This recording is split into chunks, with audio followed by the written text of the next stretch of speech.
అందరికీ నమస్కారం. ఈరోజు మనం చెప్పుకోబోయే కథ పల్లెటూరి భార్య విదేశీ భర్త మొదటి భాగం. కథలోకి వెళ్ళబోయే ముందు మీరు కనుక మన ఛానల్ని ఫస్ట్ టైం చూస్తున్నట్లయితే తప్పకుండా మన ఛానల్ని లైక్ చేయండి, షేర్ చేయండి, సబ్స్క్రైబ్ చేయండి, బెల్ ఐకాన్ క్లిక్ చేసి ఆల్ అనే బటన్ని ప్రెస్ చేయడం మర్చిపోకండి. కథని ఎక్కడ స్కిప్ చేయకుండా వినండి. మరి కథలోకి వెళ్ళిపోదామా? సావిత్రి సుబ్బారావు దంపతులు పేదవాళ్ళు. ఉన్నది 1 ఎకరా పొలం. ఆ ఎకరా పొలాన్ని సాగు చేసుకుంటూ చిన్న గుడిసెలో సంసారాన్ని వెళ్ళదీసుకొచ్చేవాళ్ళు వీళ్ళు. పెద్దల ద్వారా అంతకు మించిన ఆస్తిపాస్తులు, స్థిర చరాస్తులు అంటూ వీళ్ళకు వచ్చినాయి ఏమీ లేదు. ఆ ఉన్న ఎకరం పొలంలోనే సుబ్బారావు వ్యవసాయం చేస్తుంటే తను కూడా భర్తతో పాటు కలిసి రెక్కలు ముక్కలు చేసుకొని కష్టపడేది సావిత్రి. ఇక వీళ్ళిద్దరికీ కొన్నాళ్ల తరువాత వీళ్ళ అన్యోన్య దాంపత్యానికి గుర్తుగా ఒక పాప పుట్టింది. సువర్ణ అనే పాప పేరు పెట్టుకున్నారు. పిల్లని కాస్త గవర్నమెంట్ స్కూల్లో అయినా వేసి 4 అక్షరం ముక్కలు చెప్పించాలయ్యా. మళ్ళా కాకుండా దాన్ని పెద్ద అయిన తర్వాత కాస్త డిగ్రీలు అయ్యి అంటారే, అలా ఏదో ఒకటి చదివించి పిల్ల చేత ఏ గవర్నమెంట్ టీచర్ ఉద్యోగానికో రాయిద్దాం.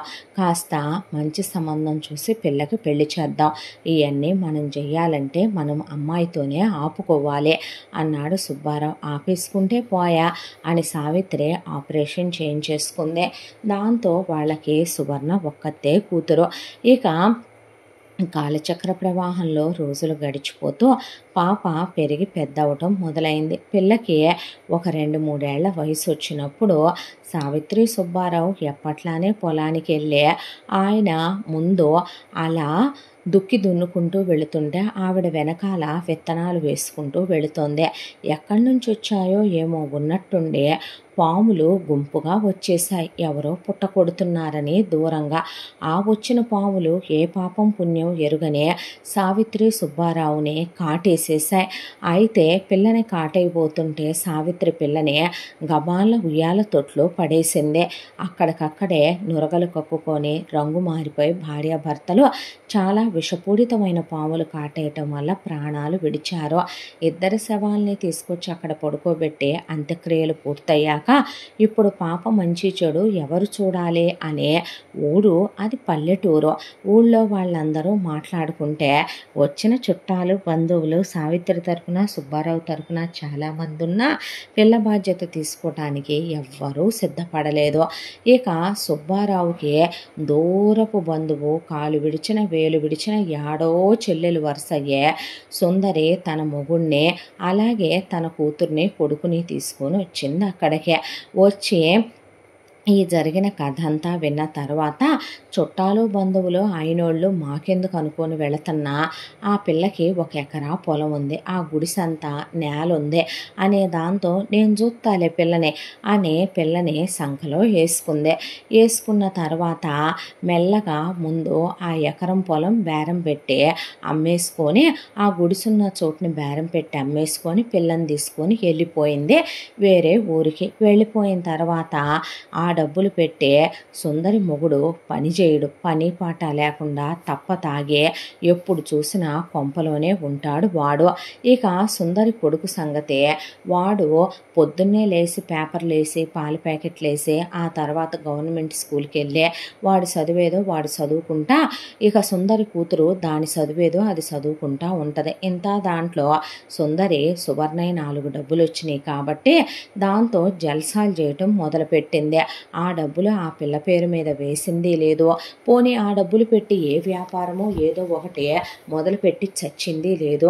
ఆ డబ్బులు పెట్టి రకానికి ఒక గుడ్డ కొనుక్కోవటం, నగలు చేపించుకోవటం, ఖరీదైన ఇళ్లలో అద్దెలకు ఉండటం, ఆ తర్వాత కొడుకుని కూతుర్ని కాన్వెంటుల్లో వేయటం, మొగుడు ఖరీదైన మందులు తాగటం, ఆ తర్వాత ఇంట్లోకి రకరకాల నీసులు వండుకొని తినటం. ఇలా ఒక 4-5 ఏళ్ళు ఆ డబ్బులు వచ్చినాయి. వచ్చిన తర్వాత డబ్బులు అయిపోవటం మొదలైన తర్వాత సుందరికి ఇక యాళ్ళేని ఇసుగు, చిరాకు, చికాకు, కోపం అన్నీ కలిపి సువర్ణ మీదకి వెళ్ళినాయి. మళ్ళీ కొడుకు యాజ్ ఇట్ ఈస్గా పేపర్లు వేసుకుంటూ న్యూస్ పేపర్లు వేసుకుంటూ ఆ డబ్బులు తెచ్చి సుందరికి ఇచ్చి మళ్ళీ వాడు గవర్నమెంట్ స్కూల్కి, కూతురు గవర్నమెంట్ స్కూల్కి, మధ్యాహ్న భోజన పథకాల కింద ముద్దక్కడ వెళ్ళిపోయి గుడ్లక్కడ వెళ్ళిపోయి పుస్తకాలు ఫ్రీగా వెళ్ళిపోతున్నాయి. మొగుడు చీప్ లిక్కరు, సారా ప్యాకెట్లో ఇక ఎయ్యి దొరికితే అయ్యే. కాసేపు ఏ బండి రిక్షాయో లాగుతాడు, కాసేపు ఏ మూటలో మోస్తాడో, ఆ వచ్చిన డబ్బులు పెట్టి తప్పతాగి గుమ్మం ముందు పడిపోతాడు. ఇక ఒక్కోసారి మల్లెపూలు తీసుకొని వచ్చి గదిలోకనే సుందరిని తీసుకెళ్ళి కాపురం చేసుకుంటూ ఉంటారు వాళ్ళు. ఇంత దాంట్లో సుందరి పగంతా కోపమంతా సువర్ణ మీదే. సువర్ణ వస్తూ కోట్ల రూపాయలు తేలేదని, అనాథముండని, అమ్మా నాన్న లేని దిక్కు మొక్కు లేనిదని, ఇదొచ్చి మనకు దాపరం అయిందని, దీన్ని మనం మేపాల్సి వస్తుందని, దీన్ని మనం పోషించాల్సి వస్తుందని, ఇదెక్కడ శనిపీడాకారం అని ఆ పిల్లని స్కూల్కి, చివరికి గవర్నమెంట్ స్కూల్ అయినా సరే స్కూలు ముఖం కూడా చూడనివ్వలేదు పిల్లనే. పలక కొనుక్కొని నేను వెళ్ళేనా అత్త అంటే పలక పగలగొట్టి పిల్లని చితక్ కొట్టేసి పిల్ల చేత ఇంటి పని వంట పని చేయిస్తూ దాన్ని కొట్టి తిట్టి వాతలేసి మొత్తానికి ఒక 5-6 ఏళ్లలో పాసి పనికి కుదిర్చింది ఆ పిల్లనే. ఆ పిల్ల పాసి పని చేయగా వచ్చిన డబ్బులు ప్లస్ సుందరి మిషన్ కుట్టేది ఇంటి దగ్గర.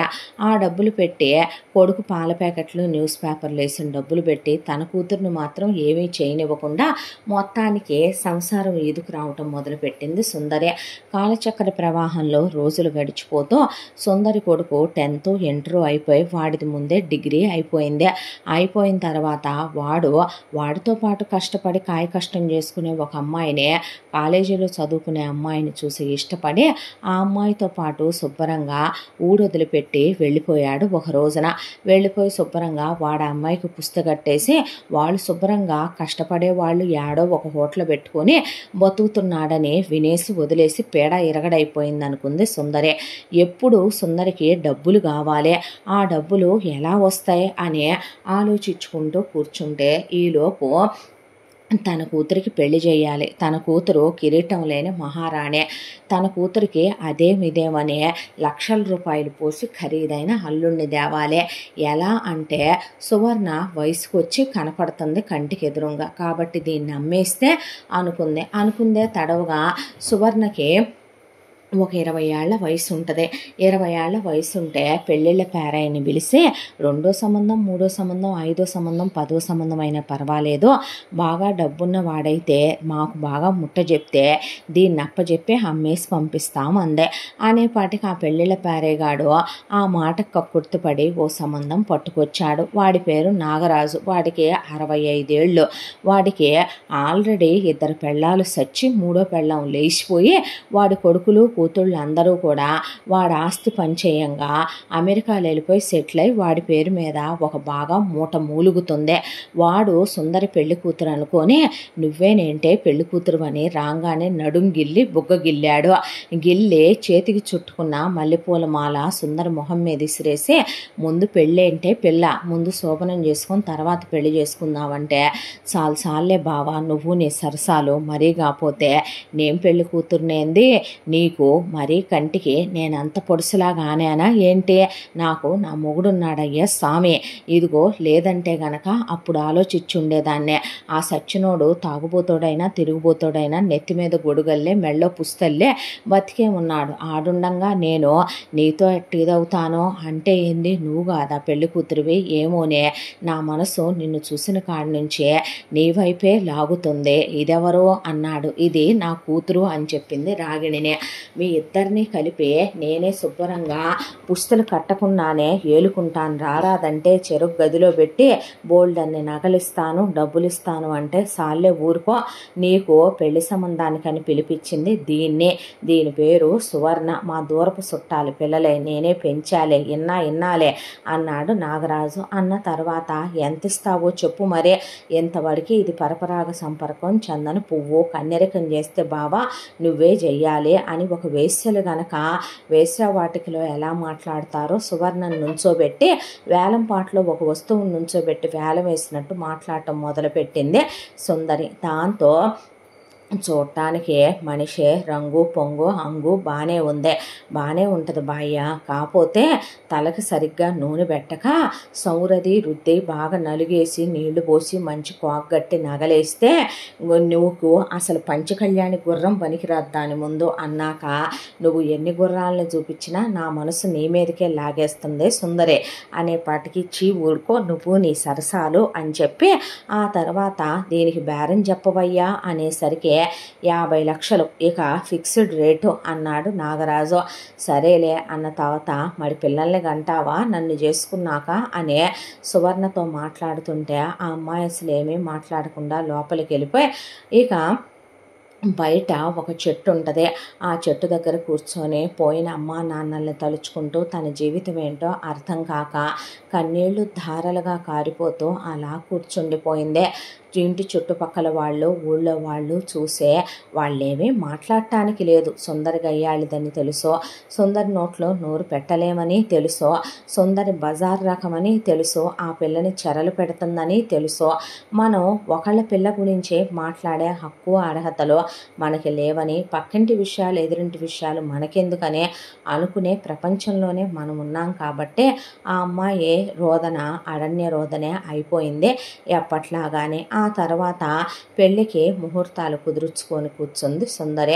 కుదుర్చుకొని కూర్చున్న తర్వాత నాగరాజు వస్తే నాగరాజు నువ్వే నాకు నలిగేయాలే సుందరి పిల్ల అని నడుం పట్టుకొని గిల్లితే బావా నీకన్నా ఎక్కువ అని కూర్చోబెట్టి ఒళ్ళంతా నూనెలు రాసి అమ్మ కూతుళ్ళు కలిసి నాగరాజుకి నలిగేసి పట్టుబట్టలు కట్టి వీళ్ళని గిల్లుతా గిచ్చుతా నాగరాజు ఊడికినే గిల్లుతావేంటి ఊడికినే గిచ్చుతావేంటి మేము ఊడికినే ఏమీ చేయించుకోము అనే పాటికి సరేలేవే అనే చెరో డబ్బు కట్ట ఒకళ్ళకి బొడ్లో గుచ్చి ఒకళ్ళకి తీసుకోండి అని విసిరేశాడు. విసిరేసిన తర్వాత ఏంటి విసిరేస్తే మేము తీసుకుంటాం అనుకుంటున్నావా అనేపాటికి తీసే బ్లౌజులోకి ఇక గుచ్చాడు. తీసుకో ఇప్పుడు సంతోషమేనా అంటే నువ్వు నీ సరసాలు అని మొత్తానికి బుగ్గను చుక్కబెట్టి బాస్కాలు కట్టి పెళ్లి కొడుకుని చేశారు. అమ్మ కూతుళ్ళు కలిసి చేసి ఇంటెదురుగా మండపం వేసి ఆ మండపంలో కూర్చోబెట్టి జనాన్ని పిలవకుండా పెళ్లి చేయకూడదు కాబట్టి పెళ్లికి సావుకి 10 మంది ఉండాలి కాబట్టి ఊళ్ళో వాళ్ళని కేకేసింది. సుందరి పెళ్ళికి వచ్చి ముద్దదేని పోండి అని చెప్పి ఆ వచ్చిన వాళ్ళంతా అలా నిర్ఘాంతపోయే. ఆ పిల్ల వయసేమో 20 ఏళ్ళు వాడి వయసేమో 65 ఏళ్ళు. దాని కూతుర్నిచ్చి చేస్తుందేమో చూశారంటే ఎంతకన్నా అన్యాయం ఏడన్నుందా ఓడి దేవుడు అనేవాడు ఏడున్నాడో నమ్మ ఏదరి నుంచి వస్తాడో ఎంతకన్నా అన్యాయం ఇంకోటి ఉందే మాయమ్మ అని ఆడోళ్ళందరూ నోట్లో గుడ్లు కుక్కొని మగాళ్ళు పైపంచలు కుక్కుకొని కూర్చున్నారు. సుందరి నోటికి భయపడే సుందరి మొగుడు తప్పతాగి పడిపోయి కూడా చాలాసేపు అయిందే. సుందరి కూతురు టిప్ టాప్గా రెడీ అయి బొడ్డు కిందకి చీరగట్టి పూలు నడివీపు దాకా వేలాడదీసి అసలు అటు ఇటు తెగ పెళ్లి తంతంతా తనే చేయించడం మొదలుపెట్టింది. ఈలోపు ఎక్కడి నుంచి వచ్చాడో ఆ అబ్బాయి ఎవరో కానీ జనంలో నుంచే కొబ్బరికాయ తీసుకొని వచ్చి నాగరాజు పక్కన కూర్చున్న సువర్ణకి మంత్రాలు చదువుతున్న పెళ్ళిళ్ళ పేరైని వీళ్ళందరినీ చూసి ఇక ఆ చుట్టుపక్కల వాళ్ళు చెప్పుకునేది విని ఆపండి అని పెద్దగా అరిచాడు. ఎవరది అంది సుందరి. అనేపాటికి నేనెవరైతే మీకెందుకండి కానీ మీరెంత తప్పు చేస్తున్నారో తెలుసా ఎంత అన్యాయం చేస్తున్నారో తెలుసా ఆ అమ్మాయి వయసు ఒక 20 సంవత్సరాలు ఉంటుందేమో ఆ అమ్మాయి అమాయకురాలని తల్లి తండ్రి లేనిదని ఇక్కడ ఉన్న వాళ్ళందరూ చెప్పుకుంటుంటే నేను విన్నాను.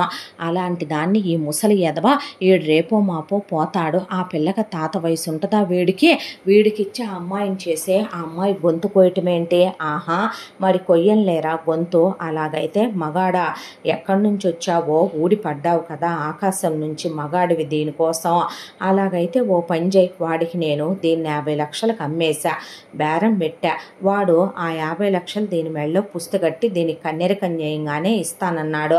ఆ 50 లక్షలు ఏదో నువ్వివ్వు నాన్న మరి ఆ పెళ్ళి నేను ఆపేస్తాను అంది సుందరే. అనేపాటికి ఆ అబ్బాయి అలా నిలబడిపోయాడు. నీళ్లు నవ్వులుతున్నా నోట్లో నుంచి మాట రావట్లేదేంట్రా మా ఊరోళ్ళలాగా లేవు అసలు ఎవడ్రా నువ్వు మా విషయాల్లో కలుగజేసుకోవటానికి అనేపాటికే ఆ చుట్టుపక్కల జనాలందరినీ చూస్తూ ఊరుకుంటారేంటండి? మీ ఇంట్లో మాత్రం ఆడపిల్లలు లేరా? మీరు పిల్లలు కన్న తల్లులు కాదా? చూడు బాబు, దాని నోట్లో నోరు పెట్టి మగాళ్లే గెలవలేరు, ఆడాళ్ళం మేమేం మాట్లాడగలుగుతామయ్యా? ఆ పిల్ల మాకేమీ కాదు, అది బతకనిచ్చుద్ది అనుకుంటున్నావా? మేము మాట్లాడితే మేమేమైనా ఆ పిల్లని తీసుకెళ్ళి తెగిచ్చి పోనే ఆ పిల్లేమైనా బతక నేర్చిందనుకుంటున్నావా? ఏ ఊరు నుంచో తప్పించటానికే నోట్లో నాలుక లేని అమాయకురాలయ్యా. అక్షర జ్ఞానం లేదా పిల్లకే, సంతకం పెట్టడం కూడా రాదు, ఆలు కూడా రావు, ఒట్టి పిచ్చి మాలోకం. కాకపోతే బంగారం లాంటి మనసున్న పిల్ల. ఇప్పుడు దాకా ఏ మగాడి వైపు కన్నెత్తి చూసెరగదో, దేవత లాంటి పిల్ల. వాళ్ళ అమ్మా నాన్నని దేవుడెత్తుపోయి దానికి ఆ కర్మ పట్టిందయ్యా, కర్మ అన్నారు ఊళ్ళో వాళ్ళు. ఇంతకీ నువ్వెవరు బాబు అని అడిగితే, మాది ఇక్కడి నుంచి ఒక 4 గంటల దూరంలో ఉన్న ఒక ఊరు. నేను అమెరికాలో ఉంటాను. నేను అక్కడ అమెరికాలో ఉద్యోగం చేసుకుంటున్నాను. ఈ ఊళ్ళో నా స్నేహితుడు ఉండాలి, వాడిని కలుద్దామని చెప్పి వచ్చాను. తీరా వస్తే వాడి ఊళ్ళో ఉండట్లేదని తెలిసిందే. వెళ్ళేటప్పుడు ఇక్కడే బస్సు ఎక్కాలి కదా అని చెప్పి నేను వస్తే ఈలోపు ఈ గొడవంతా వినే ఇలా వచ్చాను అన్నాడు ఆ అబ్బాయి. అనేసరికి, ఇంకే అమెరికా అంటున్నావు కదరా, మరి అదేదో నువ్వే కొనుక్కో దీన్ని అనేసింది సుందరి. అనేపాటికి, సరే అలాగైతే ఈ పెళ్ళి ఆపేసే, నేను ఇస్తాను ఆ డబ్బులు అన్నాడు అబ్బాయి. నిజంగా ఇస్తావా అంది సుందరి. నిజంగా ఇస్తాను అనేసరికి, అయితే ఇటీ ఎంతకీ దీన్ని ఉంపుడుగత్తెగా ఉంచుకోవటానికా, పెళ్ళాంగా చేసుకోవటానికా? పిచ్చి పిచ్చిగా మాట్లాడితే దవడ పగిలిపోద్దే. నేను అమెరికాలో ఏం చేస్తానో తెలుసా? నా స్టేటస్ ఏంటో తెలుసా? నేనేంటో తెలుసా? పిచ్చి పిచ్చిగా వాగితే మర్యాదగా ఉండదు అన్నాడు ఆ అబ్బాయి. అన్న తర్వాత, ఎంతకీ నీ పేరేందో? అరుణని చెప్పాను ఇందాక అన్న తర్వాత, ఇక అదేదో అమెరికాలో పెద్ద ఉద్యోగం అంటున్నావు, అమెరికా అంటున్నావు, నా కూతుర్ని చేసుకోరాదు అనేపాటికే, నోరు మూస్తావా ఇంక నువ్వు అని 25 లక్షల రూపాయలు అప్పటికప్పుడు చెక్కు రాసిచ్చాడు ఆ అబ్బాయి. ఏంది చెక్కు చెల్లుద్దేంటి అంటే, నేను ఇక్కడే కూర్చుంటా, బ్యాంక్కి వెళ్ళి మార్చుకొచ్చుకో. అవును, 50 లక్షలకి నేను నాగరాజుకు అమ్ముతుంటే నువ్వు 25కి బేరం 25కి ఇచ్చావేంటి అనేసరికి, ఇప్పటికి నా అకౌంట్లో అంతే ఉన్నాయి. నేను తన మెళ్ళో తాళి కట్టిన తర్వాత తన్ని నీ దగ్గరే వదిలిపెట్టి వెళతాను. నేను ఒక 6 నెలల్లో తిరిగి వస్తాను.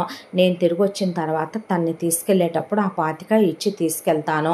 నువ్వు ఆ 25 ఇస్తావని గ్యారెంటీ ఏంటి? అలాగనుకుంటే నేను ఇచ్చిన 25 నువ్వు తీసుకున్నావనే గ్యారెంటీ కింద నాకేమన్నా రాసిస్తున్నావా అని అడిగేపాటికి, మేమున్నాంగా బాబు సాక్ష్యం అన్నారు ఊళ్ళో వాళ్ళు. అన్న తర్వాత, నా సంగతి ఏంటి సుందరి? పోనీ నువ్వురా, పోనీ నీ కూతురు నువ్వు ఇద్దరు రండే అని నాగరాజు పక్కన గొడవ. ఉండు, నువ్వు నీ ముసలగోల ఎదవగోల పో, ఆడు ముందు దాన్ని కొనుక్కుంటానంటున్నాడు. ఇప్పటికే ఊళ్ళో జనాలందరూ నన్ను ఆడిపోసుకుంటున్నారు ఎదవగోల అని. తర్వాత మాట్లాడుకుందాం బావా, ఏదన్నా ఉంటే నువ్వు వెళ్ళని నాగరాజును పంపించేసింది సుందరి. ఆ తర్వాత చెక్ మార్చుకుంటే వెంటనే క్యాష్ అయింది. క్యాష్ అవ్వగానే, సరే అలాగైతే ఆడుగట్టే పుస్తేదో నువ్వే గట్టురా అబ్బాయి అని ఆ అబ్బాయిని అప్పటికప్పుడు పెళ్లి కొడుకుని చేసి ఊళ్ళో వాళ్ళంతా కలిసి సువర్ణ మెళ్ళో అరుణ్ చేత తాళి కట్టించారు. తాళి కట్టించిన తర్వాత శోభనం ఏర్పాట్లు చేశారు. చేసిన తర్వాత ఇక ఆ అబ్బాయి శోభనం గదిలోకి వచ్చి, నాకు ఎక్కువ టైం లేదు, నేను రేపొద్దున్నే బయలుదేరి వెళ్ళిపోవాలి, నేను మళ్ళీ తిరిగి 6 నెలల్లో వస్తాను, వచ్చిన తర్వాత నిన్ను తీసుకెళ్తాను, అప్పుడు మనం మిగతా శోభనాలు ఆ విషయాలన్నీ చూసుకుందాం. ఇప్పుడు నేను చాలా టెన్షన్స్లో ఉన్నాను, నాకు వీటన్నిటి మీద ఇప్పుడు ఇంట్రెస్ట్ లేదు, మీ గురించి నాకేమీ చెప్పలేదేంటండి? జాలితో దయతో తాళి కట్టారా నాకు అని అడిగితే, లేదు, నా గురించి నీకు చెప్పాలంటే నాకు అమ్మ నాన్న చాలా పెద్ద ఫ్యామిలీ, వాళ్ళందరినీ సెటిల్ చేస్తూ ఇప్పటిదాకా నేను పెళ్లి చేసుకోలేదు, వాళ్ళ గురించే నేను అమెరికాకి వెళ్ళాను, ఈసారి పెళ్లి చేసుకుందామనే ఉద్దేశంతోనే తిరిగి వచ్చాను. వచ్చిన తర్వాత అనుకోకుండా ఈ ఊరు నా ఫ్రెండ్ను కలుద్దామని వచ్చాను. బట్ కానీ నీకు నాకు ఆ దేవుడు రాసి పెట్టాడు, నీకేం తక్కువ, చూడటానికి అందంగా ఉన్నావు, చాలా మంచిదానివి, మంచి కులం, మంచి అమ్మా నాన్నలకు పుట్టావు, నువ్వు వర్జినివే, నీకు ఏం తక్కువ ఏం లేదనే నీలాంటి మంచమ్మాయి దొరకటం నేనే ఏ జన్మలో చేసుకున్న అదృష్టం అనుకోవాలి. పర్వాలేదు, నా దగ్గర నేను బాగానే కష్టపడి బాగానే సంపాదిస్తాను, నీకు కట్టే 50 లక్షలేమీ నాకు ఎక్కువ కాదులే అంటే చాలా థ్యాంక్స్ అండి అన్నట్టు ఆ అమ్మాయి కృతజ్ఞతలు చెప్పబోయింది కాళ్ళు పట్టుకొని. భర్తకి అలా కృతజ్ఞతలు చెప్పకూడదు అన్న తర్వాత ధైర్యంగా ఉండు అని చెప్పి నెక్స్ట్ డే ఎర్లీ మార్నింగ్ నేను వెళ్ళాలి, నేను 6 నెలల్లో వచ్చి నీ డబ్బులు రిమైనింగ్ ఇచ్చి నేను సువర్ణం తీసుకొని వెళతాను, అప్పటి వరకు ఆ అమాయకురాలే నువ్వు ఏదైనా వెధవేషాలేసి ఎవడు పడితే వాడు అడ్డమైన వెధవ వస్తే వాళ్ళ కన్నెరికాలు చేస్తాను, వీళ్ళకిచ్చి పెళ్లి చేస్తాను అని పిచ్చి పిచ్చి బాగుడు వాగితే నా గురించి నీకు బాగా తెలియదు. ఇప్పుడు ఆమె నా భార్యని గుర్తుపెట్టుకో, ఆమె మెళ్ళో నేను కట్టిన తాళిందని గుర్తుపెట్టుకో అని జాగ్రత్త సువర్ణ అని చెప్పి ఆ ఊళ్ళో వాళ్ళందరికీ కూడా చెప్పేసి అరుణ్ వెళ్ళిపోయాడు. వెళ్ళిపోయిన తర్వాత ఈలోపు ఎందుకు ఖాళీగా ఉండాలి, ఆ ఏదో 25 లక్షలు ఇచ్చాడుగా, ఆ 25 లక్షలు పెట్టి నా కూతురికి ఓ సంబంధం చూస్తా అనుకొని మొత్తానికి సుందరి ఓ సంబంధం ఎతికింది కూతురు రాగిణి కోసం. అయితే ఆ దొరికిన వాడిని కట్నం ఇవ్వాల్సింది పోయి వాడికి ముందు ఓ 10 లక్షలు వాళ్ళోళ్ళకి పడేసి వాడిని ఇల్లరికం కొనుక్కొచ్చిన తర్వాత ఇక సేమ్ డిట్టో తన మొగుడు ఎలా తాగుబోతాడో పని పాట చేయని పనికి మాలినోడో అలాంటి వాడిని అల్లుడుగా తెచ్చుకుంది సుందరే. తెచ్చుకున్న తర్వాత వాడు పడకటింటి కాపురం చేయటానికి కంచాలు తినటానికి తప్ప రూపాయి సంపాదించడానికి పనికిరాని పనికి మాలిన ఎదవ సుందరి అల్లుడు. దాంతో ఆ ఉన్న మిగతా రిమైనింగ్ 15 లక్షల్ని కూర్చొని దిగదింటం మొదలుపెట్టారు అమ్మ కూతుళ్ళు. ఊరంతా ఉన్న అప్పులన్నీ తీర్చేసి కాలు మీద కాలేసుకొని ఇక అమ్మ కూతుళ్ళు కలిసి రోజు 10 రకాలు తింటూ ఇక విపరీతంగా నిద్రలు పోతూ ఏసీలు పెట్టించుకొని అబ్బో ఇక రాజభోగాలంటే ఎలా ఉంటాయో చూడటం మొదలుపెట్టారు. మొదలుపెట్టిన తర్వాత ఒకవైపున సువర్ణం తీసుకెళ్తానని చెప్పిన అరుణ్ 6 నెలలు గడిచిపోయింది. ఆ తర్వాత 7, 8, 9 నెలలు గడిచిపోయినాయి. రాడేందే వాడు, ఇదిగో వస్తాను అదిగో వస్తానన్నాడుగా. ఏముంది, మొదటి రాత్రి రోజు గదిలోకి పంపావుగా, దీని సినిమా మొత్తం చూసిన తర్వాత ఆడికి ఇదేమైనా నాలంటే ఫస్ట్ క్లాస్ ఏ క్లాస్ ఫిగరా అమ్మా, దీన్ని చూడగానే దీని మీద మోజు తీరిపోయి ఉంటుంది అనేసిన తర్వాత ఆయన అలా చెయ్యరు, ఆయన చాలా మంచివారు అంది సువర్ణ. ఏడుసావులే కానీ అన్న తర్వాత ఇంకో 4 రోజుల్లో వాడు రాకపోతే నా గిట్టుబాటు బేరం పోద్ది కదే అంటే ఏమీ పోదమ్మా అన్నాక దీన్ని ఇంకొకడికి ఎవడికన్నా అమ్మేద్దామా పోనీ, ఆడొచ్చేలా లేడు అంది సుందరే.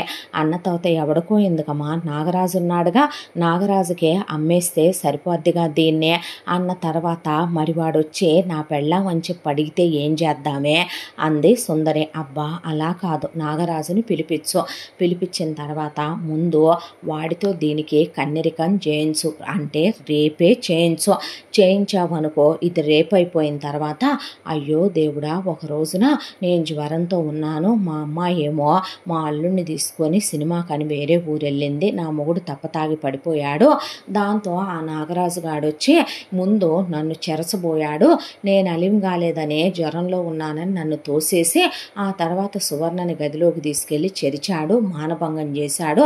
ఆ తర్వాత చేసేదేముందని సువర్ణని నువ్వు కట్టిన పుస్తి దించి నాగరాజుతో పుస్తి కట్టించి నాగరాజుతో కాపురానికి పంపానని చెప్పు అరుణ్ గాడికి అంది రాగిణి. ప్లాన్ అదిరిందే అనుకుంది సుందరి. ఇదంతా విన్న సువర్ణ భయపడిపోయింది. ఏం పనులు ఇవి, ఎందుకు ఇలా చేస్తున్నారు అత్తయ్య, ఆయన తిరిగి వస్తాడు, ఆయన వచ్చిన తర్వాత నేను ఆయనతోనే వెళ్ళిపోతాను, ఎందుకు ఇలాంటి పాప పనులు చేస్తున్నారు మీరు, ఇలా చేయకూడదు, నా మొగుడు నా కోసం వస్తాడు, నా మొగుడు కోసం నేను ఎదురు చూస్తూనే ఉంటాను అని ఆ అమ్మాయి అనేసరికి ఆ అమ్మాయిని చితక్కొట్టేశారు అమ్మ కూతుళ్ళు. ఆ తర్వాత నాగరాజుని పిలిపిస్తే అదే టైంకి సువర్ణకు పీరియడ్స్ వచ్చినాయి.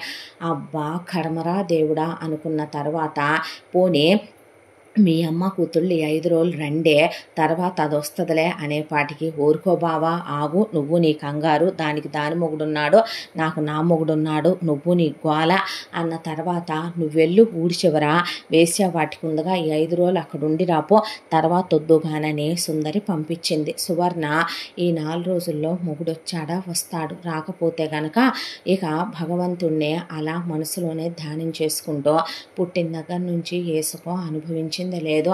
ఎక్కడి నుంచి వచ్చాడో దేవుళ్ళ వచ్చి నా మెళ్ళో తాళి కట్టాడో. ఇప్పుడు ఆయన వచ్చాడా నేను ప్రాణాలతో బ్రతుకుతాను, లేదంటే ముందు ఈ ఇంట్లో నుంచి పారిపోయే ఎలాగోలాగా ఆయన్ని వెతుక్కుంటాను ముందు.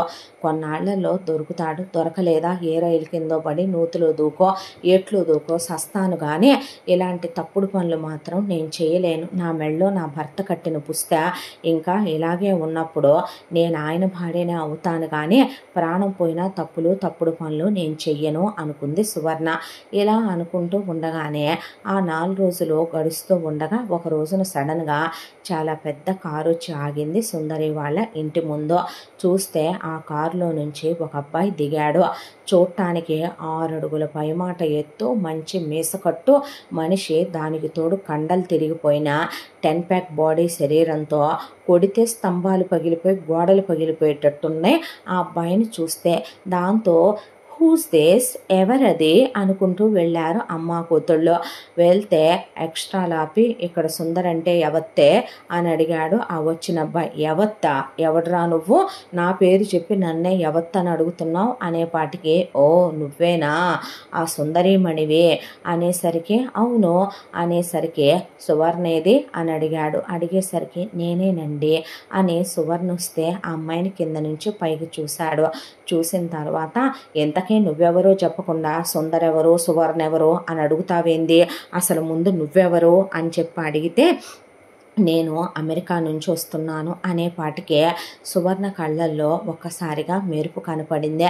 కనపడిన తర్వాత మీరు ఎవరండి అని అడిగితే నన్ను అరుణ్ పంపించాడు, నేను అరుణ్ స్నేహితుడినే.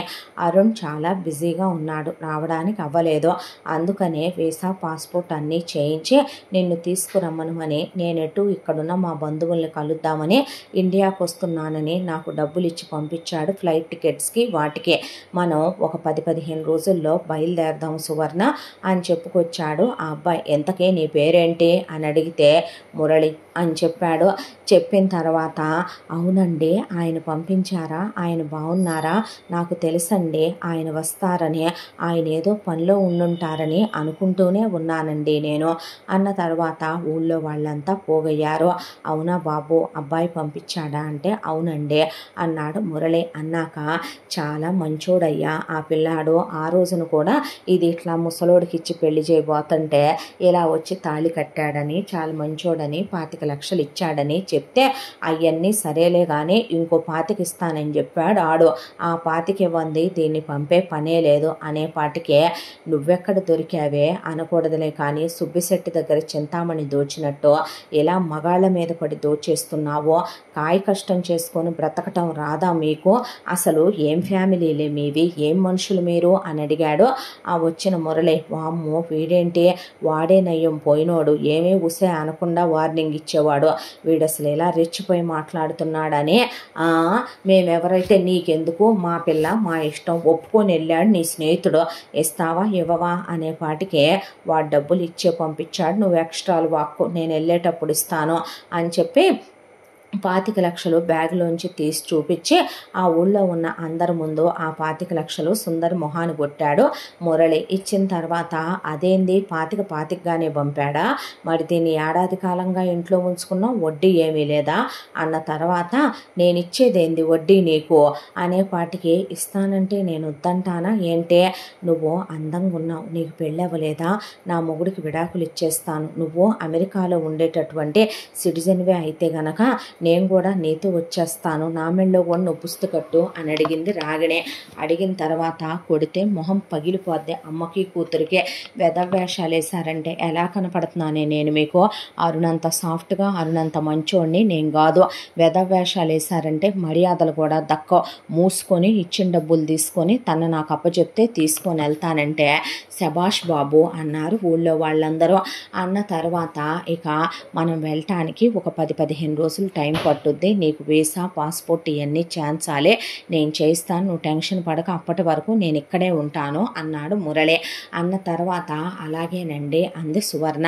అన్న తర్వాత అబ్బాయి లోపలికి వచ్చి, ఏంటి ఇల్లంతా శోభనం గదిలాగే డెకరేషన్లు అయ్యే, ఎవరి కోసం, నీ కోసమా నీ కూతురు కోసమా అంటే అది సువర్ణ కోసం అని రాగిణి అనబోతే కాలు దొక్కేసింది సుందరి. ఏంటి సువర్ణ అనేపాటికి ఏం వేషాలు వేస్తున్నారు ఇక్కడ మీరు అన్నాక నాగరాజు మళ్ళీ వచ్చి పంపండి దాన్ని కన్నెరికం చేస్తా, పంపండి దాన్ని కన్నెరికం చేస్తా అని ఊగిపోవటం మొదలుపెట్టాడు నాగరాజు. 4 పిడిగుద్దులు అంతే. నాగరాజు కళ్ళు బైర్లు గమ్మి కుప్పకూలిపోయాడు మనిషి.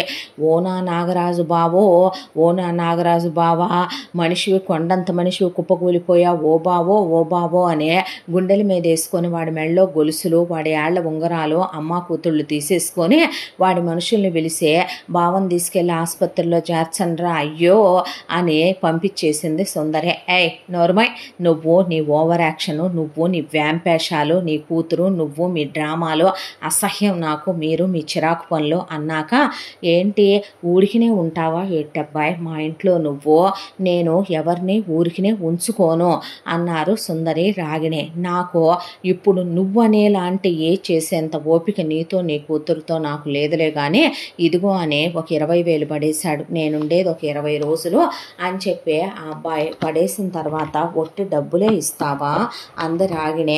నువ్వు ఎక్స్పెక్ట్ చేసేది ఇవ్వగలిగినంత మగాడిని కాదు, దీన్ని పెళ్లి చేయకూడదు, మరి మగాళ్ళ మీద పడిపోతుంది నీ కూతురు. చేశానబ్బాయి, ఎందుకు చేయలేదో, ఆడేమో నా మొగుడు, ఈడేమో దీని మొగుడు, తప్పతాగి పడిపోయి ఉన్నారుగా ఎదవలో అనేపాటికి మీకు కరెక్ట్గా ఉందే లాకీలాగా మీ ఇల్లు, మీరు, మీ వాతావరణం, చి అనే సువర్ణ ప్రూఫ్లు ఇవ్వు అని చెప్పి పాన్ కార్డులో ఆ అమ్మాయికి చేయించినటువంటి ఆధార్ కార్డులు అవన్నీ తీసుకొని ఆ అబ్బాయి వీసా పనుల్లో పడ్డాడు.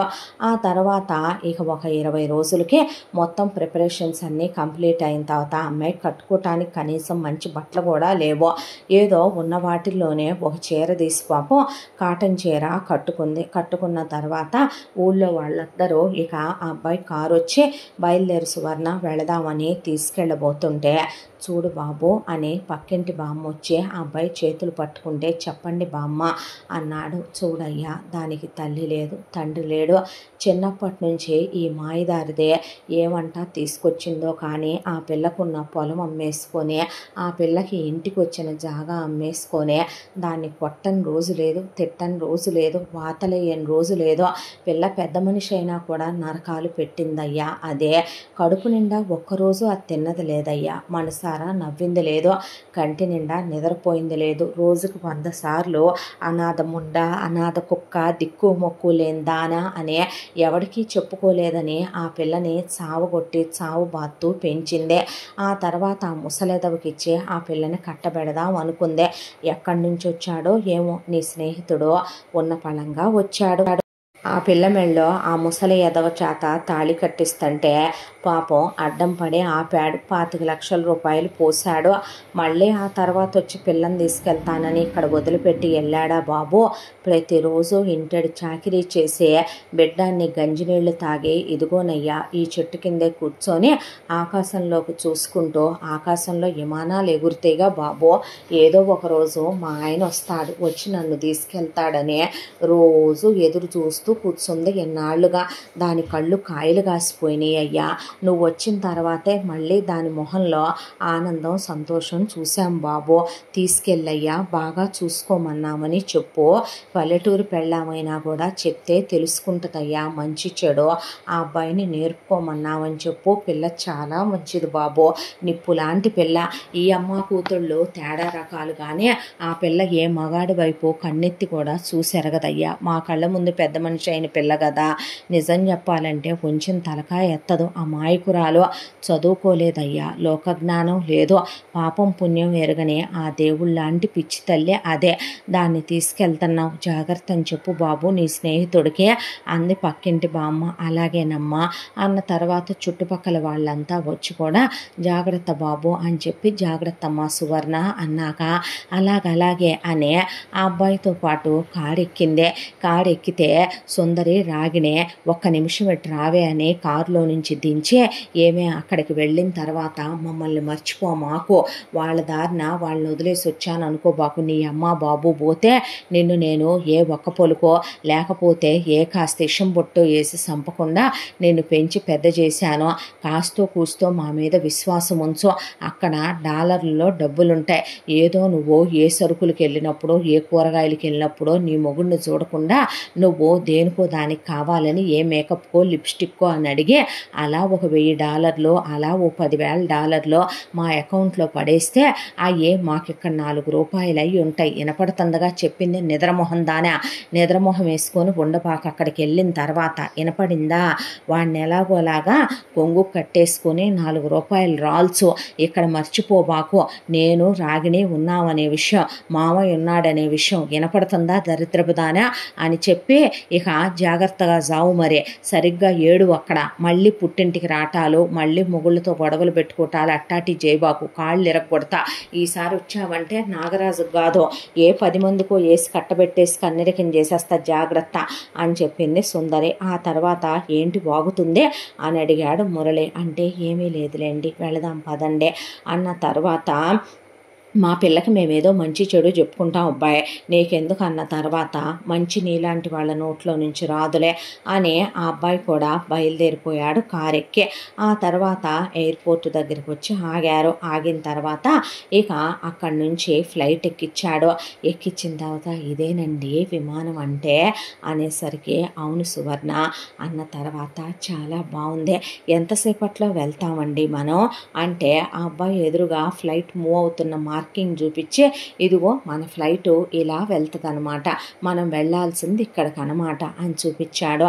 అంటే ఈ బొమ్మ కదిలితే మనం కదిలినట్టే అంటారు అంతేగా అంది సువర్ణ. అవును అన్న తర్వాత అలా కూర్చున్న తర్వాత, ఏమైనా తింటావా అని అడిగితే, ఏమొద్దండి వెళ్ళాక ఆయనతో పాటు కలిసే తింటాను, నాకేమీ ఆకలిగా లేదండి అన్న తర్వాత, మనం వెళ్ళేసరికి 24 గంటలు పట్టుద్దే, అంతసేపు ఏమీ తినకుండా ఉంటావా, కొంచెం తీసుకో అంటే, ఎన్నో సంవత్సరాల పాటు పస్తులున్నానండి, నీళ్లు తాగి ఉండటం నాకు అలవాటేనండి, నాకేమీ కొత్త కాదో, ఆయన్ని చూసిన తర్వాతే నాకు ఆకలి పుట్టుద్దండి అన్నాక, మనం వెళ్ళేసరికి తను ఎయిర్పోర్ట్కి వస్తాడులే కానీ నువ్వు ముందు తాగు అని కొంచెం తాగమనమని జ్యూసు అలాగే కొంచెం తినమనమని పెడితే, చాలండి తినాలని లేదు, ఏంటో ఆనందంలో ఆకలేయట్లేదు అంటే తీసుకెళ్ళి వాష్రూమ్ కూడా చూపించాడు ఫ్లైట్లో.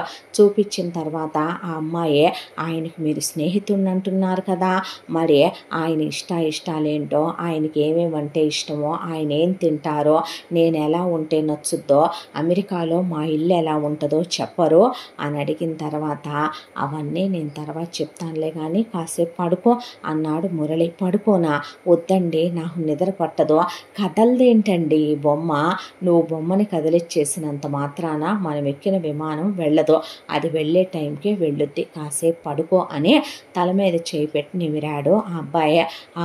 అని చెప్పి అలా పడుకొని ఉలిక్కిపడి గంటకోసారి లేసి ఫ్లైట్ ఎంత మూవ్ అయిందో చూసుకుంటుంది సువర్ణ. ఆ తర్వాత ఇక వీళ్ళు దిగాల్సిన టైం వచ్చింది, డెస్టినేషన్ వచ్చింది. ఆ తర్వాత ఫ్లైట్లో నుండి దిగారు కిందకి. దిగిన తర్వాత, ఇదే కదండి మీరన్నారే ఎయిర్పోర్టు అని, అంటే విమానాశ్రయం ఇదే కదండి, ఏరండి ఆయన కనిపించట్లేదే అనే కళ్ళుతో కాయలు కాసిపోయేటట్టు విమానాశ్రయం అంతా వెతుక్కోవటం మొదలుపెట్టింది. ఈలోపు ఆ అబ్బాయి ఫోన్ తీసుకొని పక్కకెళ్ళి ఇంగ్లీష్లో ఏదో మాట్లాడొచ్చాడు. ఏంటండి అంటే, అరుణ్ వేరే ఊరు, తనకి పనుండి బిజినెస్ మీటింగ్ వచ్చిందంట అర్జెంటుగా, కాబట్టి పని మీద వేరే ఊరు వెళుతున్నాడంట, నిన్ను ఇబ్బంది పడొద్దన్నాడు, మా ఇంటికి తీసుకెళ్ళమన్నాడు, పద మా ఇంటికి తీసుకెళ్తాను అన్నాడు. అయ్యయ్యో అలాగా, అదేదో ఆ ఫోన్లోనైనా ఆ పెట్లో కనపడతారుగా, నాకు ఒకసారి చూపించకూడదండి అనేపాటికి తనెక్కడో దూరాబారాన ఉన్నాడు, తనున్న చోట నాకు ఫోన్ సిగ్నల్సే సరిగ్గా కలవలేదు, తన మాటే నాకు పొడిగా వినిపించింది, ఇప్పుడు తను మళ్ళీ నాకు కనిపించటం అంటే అదే అయ్యే పని కాదులే, కానీ ముందు మనం ఇక్కడ ఎక్కువసేపు ఉండకూడదు, వెళదామా, మళ్ళీ చాలా దూరం ఇంటికి వెళ్ళటానికే అన్న తర్వాత, అలాగేనండి అని చెప్పి ఆ అమ్మాయి ముందు అబ్బాయి కారులో ఎక్కించుకొని చాలా దూరం ట్రావెల్ చేసిన తర్వాత ఒక ఇంటి ముందు ఆగారు.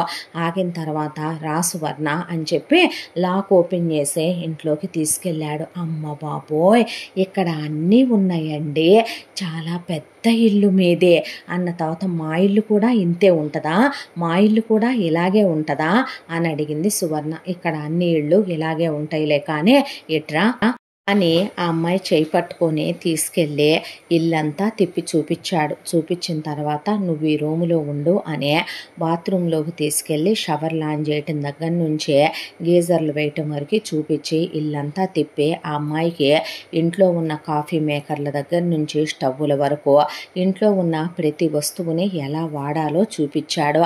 అలాగే ఆ అమ్మాయికి ఫైర్ అలారమ్స్ గురించి, డోర్ లాకుల గురించి, తను లేనప్పుడు డోర్లు ఓపెన్ చేయొద్దనే విషయం గురించే, అవును ఇంట్లో ఎవరూ లేరేంటి అని అడిగితే నేనొక్కడనే ఉంటాను అన్న తర్వాత, అవునా ఆయన మీరు చదువుకునేటప్పుడు స్నేహితులా అంటే నవ్వేశాడు మురళి. నవ్వేసిన తర్వాత వెళ్ళి స్నానం చేసిరా, ఏదైనా తిందుగానే అంటే అలాగేనండి అన్న తర్వాత స్నానం చేసి వచ్చింది. వచ్చిన తర్వాత పాత కాటన్ చీర కట్టుకొని వచ్చిందే.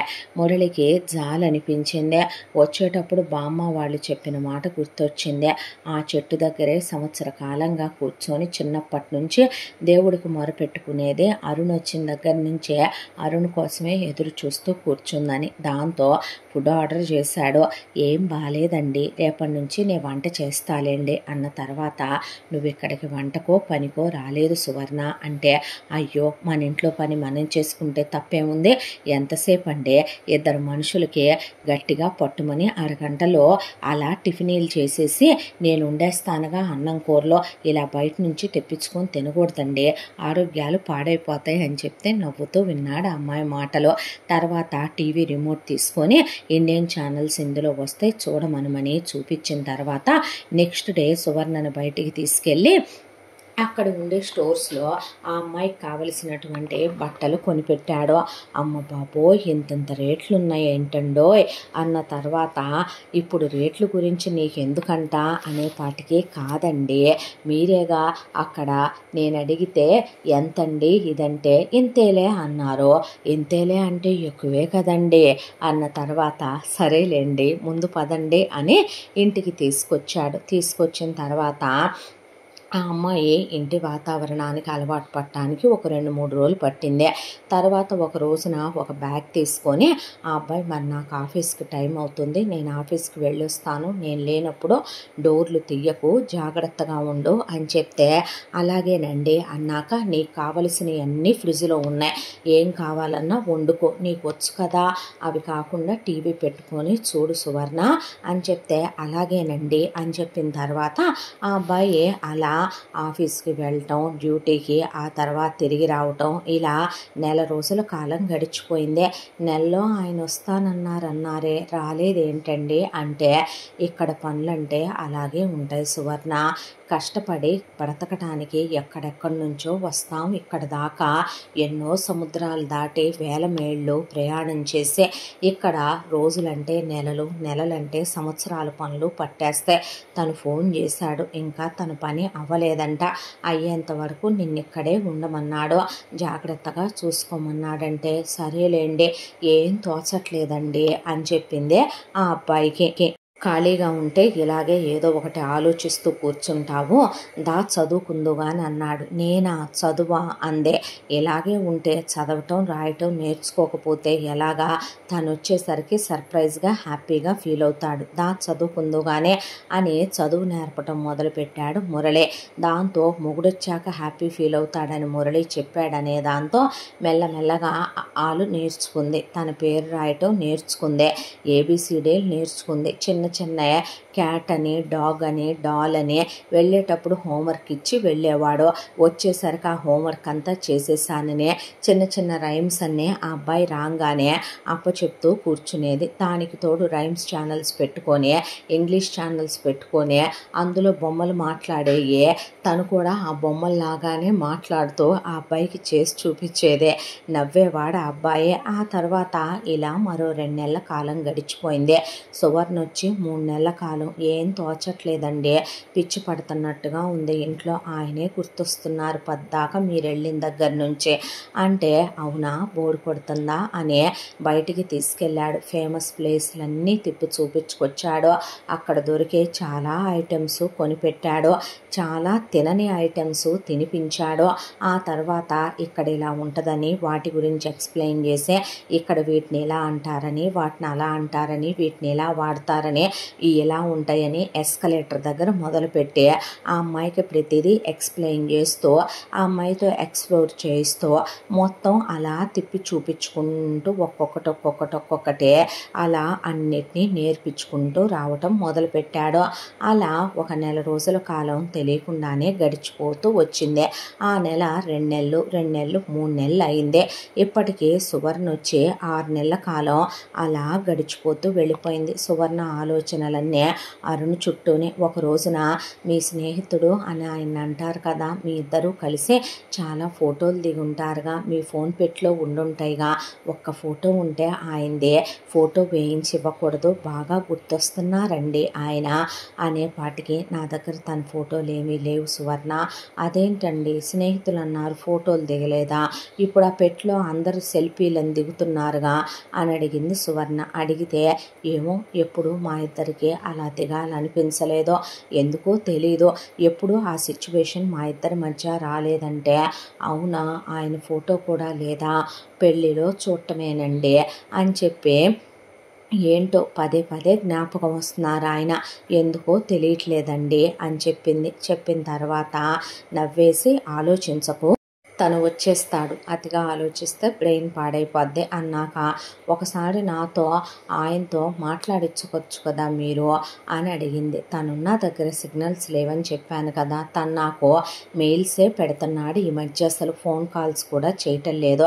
మనం తను ఏ సిచ్యువేషన్లో ఉన్నాడో, ఎంత వర్క్ టెన్షన్లో ఉన్నాడో అర్థం చేసుకోకుండా తను ఇబ్బంది పెట్టొచ్చా అనేశాడు మురళి. అనేసిన తర్వాత సువర్ణ, అవునులేండి వద్దులేండి అన్న తర్వాత, సరే మరి నా కోసం ఏదైనా చేసి పెడతావా అని వంటగదిలోకి వెళ్ళింది. సువర్ణ వైపే చూస్తూ మురళి మనసులో ఎన్నో ఆలోచనలు. తను అడిగే ఎన్నో ప్రశ్నలకి తను సమాధానం చెప్పాలా, చెప్పగలడా? అరుణ్ అనే ప్రశ్నకి ఏ సమాధానం చెప్పాలి ఇప్పుడు తను సువర్ణకి? సువర్ణ ఇవాళ కాకపోయినా రేపైనా ఆ ప్రశ్నకి సమాధానాలు వెతుకుద్దే. ఆ ప్రశ్నకి తను చెప్పగలిగిన సమాధానం తను తీసుకోవటానికి సిద్ధంగానే ఉందా? ఏం జరగబోతోందో అని ఆ అమ్మాయి వైపు అలా చూస్తూ ఉన్నాడు మురళి. ఇంతటితో పల్లెటూరి భార్య విదేశీ భర్త మొదటి భాగం పూర్తే. ముగింపు భాగంతో మళ్ళీ కలుసుకుందాం. తప్పకుండా మన ఛానల్ని లైక్ చేయండి, షేర్ చేయండి, సబ్స్క్రైబ్ చేయండి, బెల్ ఐకాన్ క్లిక్ చేసి ఆల్ అనే బటన్ని ప్రెస్ చేయడం మర్చిపోకండి. ఇంత మంచి కథని మనకు అందించిన కథా రచయిత్రి జి యామిని శ్రీనివాస్ గారు. ముగింపు భాగంతో మళ్ళీ మీ ముందుకు వస్తాను. Thank you so much.